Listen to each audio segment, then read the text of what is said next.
Hi all, നമ്മുടെ വീട്ടിൽ 3 Senegal പാരറ്റ്സിൻ്റെ കുഞ്ഞുങ്ങൾ വിരിഞ്ഞിട്ടുണ്ട്. ഇതിപ്പോൾ 2 എണ്ണമാണ് എൻ്റെ കയ്യിലിരിക്കുന്നത്. 1 മന്ത് പ്രായം ആയിട്ടുണ്ട് കേട്ടോ.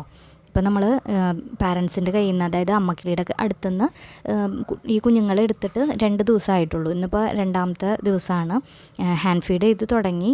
ഇവരിപ്പോൾ ഇന്നലത്തെക്കാട്ടിലൊക്കെ ബെറ്ററായിട്ട് ഭക്ഷണം കഴിച്ച് തുടങ്ങിയിട്ടുണ്ട്. ഹാൻഡ് ഫീഡ് ചെയ്യുമ്പോൾ എന്തായാലും 2 ദിവസം ഈ കിളികൾ അഡ്ജസ്റ്റ് ആവാനായിട്ട് കുറച്ച് സമയം പിടിക്കും. അത്രയും ദിവസം അമ്മക്കിളി കൊടുക്കേണ്ടതാവുമല്ലോ ഫുഡ്. പിന്നെ ഗ്രീൻ കളറുള്ള ഫെതേഴ്സൊക്കെ ചെറിയ രീതിയിൽ വന്നു തുടങ്ങിയിട്ടുണ്ട്. ഇപ്പോൾ കാണുമ്പോൾ മനസ്സിലാവും, ഗ്രേ കളറ് അധികവും ഭാഗവും ഗ്രീൻ ഫെതേഴ്സ് വന്ന് തുടങ്ങിയിട്ടുള്ളൂ. അപ്പോൾ ഇന്നത്തെ വീഡിയോയിൽ ഇവരെ ഹാൻഡ് ഫീഡ് ചെയ്യിക്കുന്നത് കാണിച്ചു തരാം കേട്ടോ. എങ്ങനെയാണ് ഫുഡ് കൊടുക്കുന്നത്, ഏത് ഫുഡാണ് കൊടുക്കണതെന്നൊക്കെ. നമ്മുടെ ചാനൽ ആദ്യമായിട്ട് കാണുന്നവരാണെങ്കിൽ ബാക്കിയുള്ള വീഡിയോസൊക്കെ നോക്കിയിട്ട് ഈ വീഡിയോ കണ്ട് ഇഷ്ടമാവുകയാണെങ്കിൽ സബ്സ്ക്രൈബ് ചെയ്യാൻ ശ്രമിക്കണേ. ഇതിപ്പോൾ നമ്മൾ നിയോ കെയറിൻ്റെ ഹാൻഡ് ഫീഡിങ് ഫോമിലാണ് കേട്ടോ ഈ ബേഡ്സിന് കൊടുക്കുന്നത്. മെയിനായിട്ടിപ്പോൾ സെനഗൽ പാരറ്റ് ആണെങ്കിലും ഗ്രേ പാരറ്റ്, അതിനൊക്കെ എപ്പോഴും ഫാറ്റ് കണ്ടൻറ്റ് കൂടുതലായിട്ടുള്ള ഒരു ഫുഡാണ് ആവശ്യമായിട്ടുള്ളത്. അതുകൊണ്ട് തന്നെയാണ് ഈ നിയോ കെയറിൻ്റെ ഹാൻഡ് ഫീഡിങ് ഫോമുല യൂസ് ചെയ്യുന്നത്. അതിൽ ഫാറ്റിൻ്റെ കണ്ടൻറ്റ് അത്യാവശ്യം നല്ല രീതിയിൽ തന്നെ ഉണ്ട്. ഇത് ചെറിയ ചൂടുള്ള വെള്ളത്തിൽ ഒരു മീഡിയം കൺസിസ്റ്റൻസിയിൽ പ്രിപ്പയർ ചെയ്തിട്ടാണ് കേട്ടോ കൊടുക്കുന്നത്. നന്നായി അത് ഇളക്കി മിക്സ് ചെയ്ത് സിറിഞ്ച് വഴി കൊടുക്കണം ബേഡ്സിന്. ആദ്യത്തെ ഒരു 2 ദിവസമൊക്കെ ഇവർ കുറച്ചൊക്കെ പുറത്തേക്ക് കളയും. എന്തായാലും ഒരു പുതിയ സിസ്റ്റത്തിനോട് അഡ്ജസ്റ്റ് ആവാനായിട്ട് ഇപ്പോൾ എല്ലാ ജീവികളും അങ്ങനെ തന്നെയാണല്ലോ. പിന്നെ എപ്പോഴും പറയുന്ന പോലെ തന്നെ സിറിഞ്ച് എപ്പോഴും നല്ല ക്ലീൻ ആയിരിക്കണം കേട്ടോ ഈ ബേഡ്സിന് കൊടുക്കുമ്പോൾ.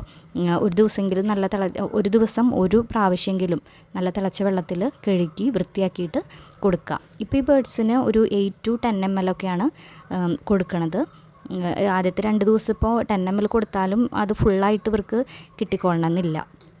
ക്രോപ്പിലേക്കാണ് കേട്ടോ ഫുഡ് കൊടുക്കുന്നത്. അതെപ്പോഴും ഏത് ബേഡ്സിൻ്റെ ആണെങ്കിലും ആ നീഡിൽ ഇറക്കണത് റൈറ്റ് സൈഡ് കീപ്പ് ചെയ്തിട്ട് തന്നെ ഇറക്കണം കേട്ടോ. അല്ലാന്നുണ്ടെങ്കിൽ ലങ്സിൽ ഫുഡ് പോകാനുള്ള സാധ്യതയുണ്ട്. അതുകൊണ്ട് അത് ശ്രദ്ധിച്ച് തന്നെ കൊടുക്കണം. ചിലപ്പോൾ 2 ദിവസമൊക്കെ കഴിയുമ്പോഴേക്കും ബേഡ്സ് നമ്മൾ വായിലേക്ക് തന്നെ ഈ സിറിഞ്ച് വെച്ച് കൊടുക്കുമ്പോൾ അത് കഴിക്കാനുള്ള ഒരു അഡ്ജസ്റ്റ്മെൻറ്റിലേക്ക് ആവും. ആദ്യം എന്തായാലും ക്രോപ്പിലേക്ക് തന്നെയാണ് സാധാരണ ഇവിടെ കൊടുക്കാറ്. ഇപ്പം നമുക്ക് ഈ ബേർഡിനെ കാണുമ്പോൾ തന്നെ അറിയാം അതിൻ്റെ ആ ക്രോപ്പിൻ്റെ ഭാഗം ഒന്ന് ബൾജ് ചെയ്ത് നിൽക്കുന്നത് കേട്ടോ.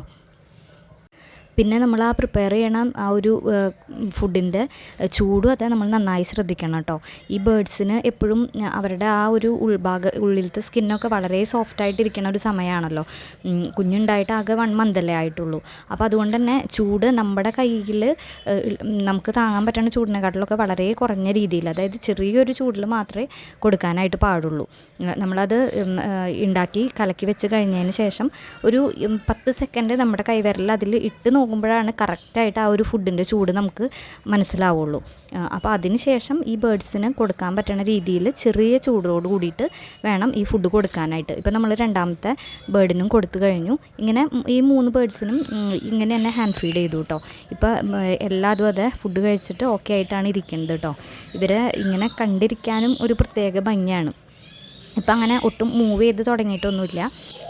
ഇതിലിപ്പോൾ ഈ ഗ്രീൻ ഫെദർ വളരെ കുറച്ച് വന്നിട്ടുള്ളതാണ് ഇതിൽ ഏറ്റവും ചെറിയ കുഞ്ഞ് കേട്ടോ. എങ്കിൽ പോലും ഇതിപ്പോൾ ഒരു 2-3 ദിവസത്തിൻ്റെയൊക്കെ വ്യത്യാസത്തിലായിരിക്കും ഈ മുട്ട വിരിഞ്ഞിട്ടുണ്ടാവുക.